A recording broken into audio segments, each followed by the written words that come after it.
नमस्कार मंडळी मी Ganesh Thackeray news agree चॅनलवरती आपलं सहर्ष स्वागत आहे। मंडळी, राज्यातील शेती पिकाचं मोठ्या प्रमाणात नुकसान झालं।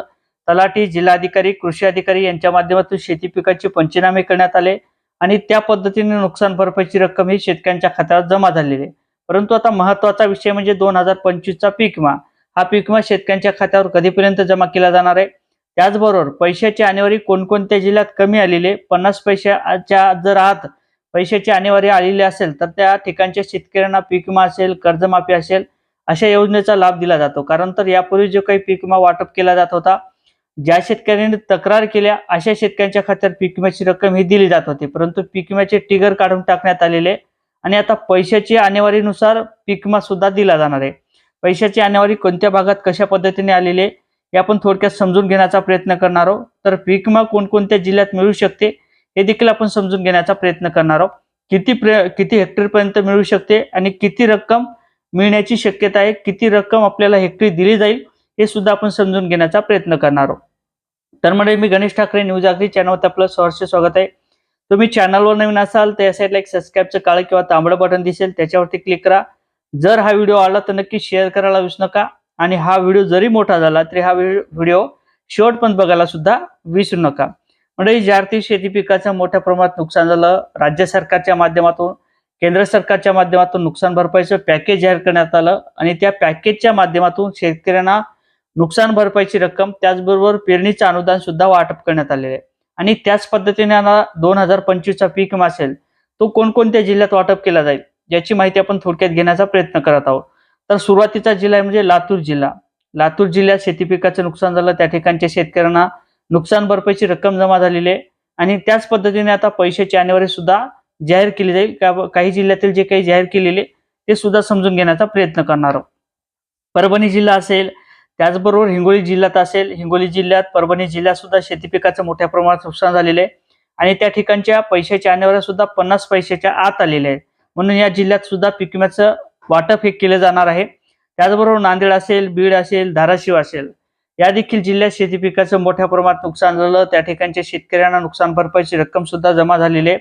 आणि त्याच पद्धतीने आता धाराशिव जिल्हा असेल, छत्रपती संभाजीनगर जिल्हा असेल, या जिल्ह्याची पैशाची आणेवारी सुद्धा 50 पैशाच्या आत आलेली आहे। म्हणून या जिल्ह्यात सुद्धा पीक विम्याची रक्कम ही दिली जाऊ शकते।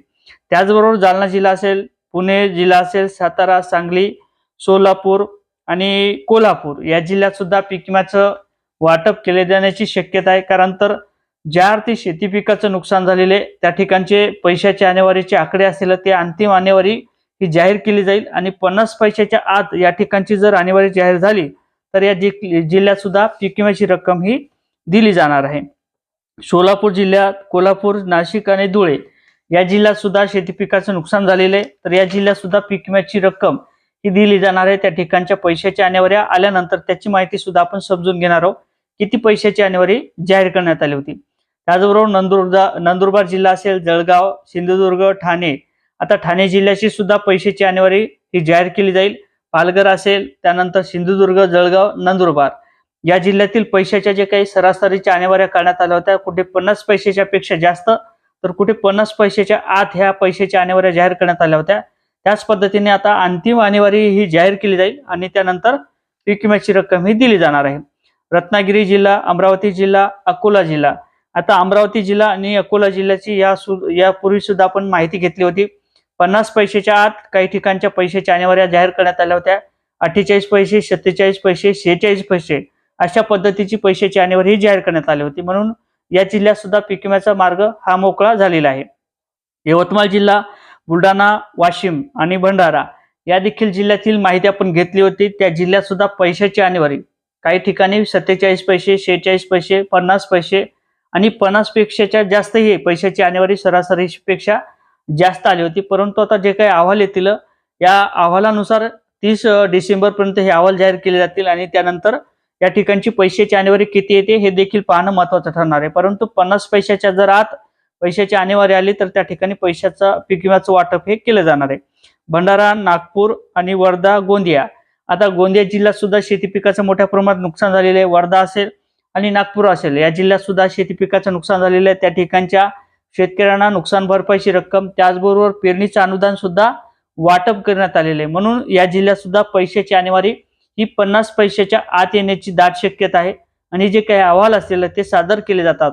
आता ज्या पद्धतीने जालना असेल, छत्रपती संभाजीनगर जिल्हा असेल याची आणेवारी जाहीर करण्यात आलेली आहे आणि त्या ठिकाणचे मंडळ, त्या ठिकाणचे तालुके हे पूर्णपणे पात्र केलेले आहेत. त्या तालुक्यातून आणि त्या मंडळाची जी काही पैशाची आणेवारी आलेली आहे ती 46 पैसे, 47 पैसे, 48 पैसे, 11.7 पैसे अशा पद्धतीची पैशाची आणेवारी जाहीर करण्यात आलेली आहे. म्हणून हे 2 जिल्हे मात्र सध्याच्या परिस्थितीला पीक विम्यासाठी पात्र केले जाण्याची दाट शक्यता आहे आणि इतर जिल्ह्यात सुद्धा पीक विम्याची रक्कम ही लवकरच वाटप केली जाणार आहे. आता जे काही अहवाल असेल, आता शेतकरी म्हणतील की उद्या पैसे जमा होणार का, परवा दिवशी पैसे जमा होणार का, तारीख का सांगण्यात आलेली नाही. कारण तर पैशाची आणेवारी ही 30 डिसेंबर पर्यंत ही अंतिम तारीख असते. त्या तारखेपर्यंत पैशाची आणेवारीची जिल्ह्यातील माहिती दिली जाते. म्हणून ज्या काही ठिकाणच्या पैशाच्या आणेवारी ह्या 50 पैशाच्या आत आलेल्या आहेत अशा सर्व जिल्ह्यातील शेतकऱ्यांच्या खात्यावर पीक विम्याची रक्कम सुद्धा दिली जाणार आहे. आता मुख्यमंत्री फडणवीस यांच्या माध्यमातून सांगितल्याप्रमाणे कुठे 17,000 रुपये हे प्रति हेक्टरी आपल्याला पीक विम्याचं वाटप केलं जाईल. जास्तीत जास्त 50,000 किंवा 60,000 पर्यंत सुद्धा पीक विमा शेतकऱ्यांना दिला जाऊ शकतो. ज्या ठिकाणचं पैशाची आणेवारी किंवा अधिकचं नुकसान 80%, 90%, 70% अशा पद्धतीने ज्या ज्या ठिकाणचं नुकसान दाखवण्यात आलेले आहे, नुकसान भरपाईची रक्कम आपल्याला अधिकची रक्कम त्या ठिकाणी त्या जिल्ह्यात मिळालेली असेल तर अशा जिल्ह्यातील शेतकऱ्यांच्या खात्यावर 50,000पेक्षा अधिकची रक्कम ही दिली जाईल आणि त्याचबरोबर 17,000 ते 16,000 रुपये, 15,000 रुपये, 10,000 रुपये अशा पद्धतीने आपल्याला प्रति हेक्टरी पीक विम्याची रक्कम दिली जाईल. आता काही शेतकऱ्यांच्या माध्यमातून जर हेक्टरचाच पीक विमा भरलेला असेल आणि त्या ठिकाणच्या शेतकऱ्यांची रक्कमच जर 40,000 दाखवत असेल किंवा 30,000 दाखवत असेल तर ही पुरेपूर आपल्याला रक्कम मिळणार नाही, परंतु 10,000 रुपये, 8,000 रुपये अशा पद्धतीचा पीक विमा शेतकऱ्यांच्या खात्यावर जमा केला जाईल. आणि ज्या शेतकऱ्यांचा पीक विमा 2 हेक्टरचा, 3 हेक्टरचा, 4 हेक्टरचा अशा पद्धतीने पीक विमा उतरवलेला आहे अशा शेतकऱ्यांना मात्र रक्कम सुद्धा जास्त मिळणार आहे. पैशाची आणेवारी जिल्ह्यावारी माहिती घेण्याचा प्रयत्न करणार आहोत. नवीन याद्या येतील, नवीन याद्या आल्यानंतर आपण त्या पैशाची आणेवारी समजून घेऊ आणि त्या पद्धतीने पीक विम्याचा मार्ग हा मोकळा केला जाणार आहे. कारण तर निकष काढून टाकण्यात आलेले, निकष काढल्याप्रमाणे जे काही टिगर असतील, जे काही तक्रारीचे निकष होते ते काढून टाकण्यात आल्याप्रमाणे आता पैशाची आणेवारीवरती शेतकऱ्यांना पीक विम्याची रक्कम दिली जाणार आहे. मंडळाची आणेवारी ही महत्वाची असते आणि त्या पद्धतीने शेतकऱ्यांना पीक विमा दिला जाणार आहे.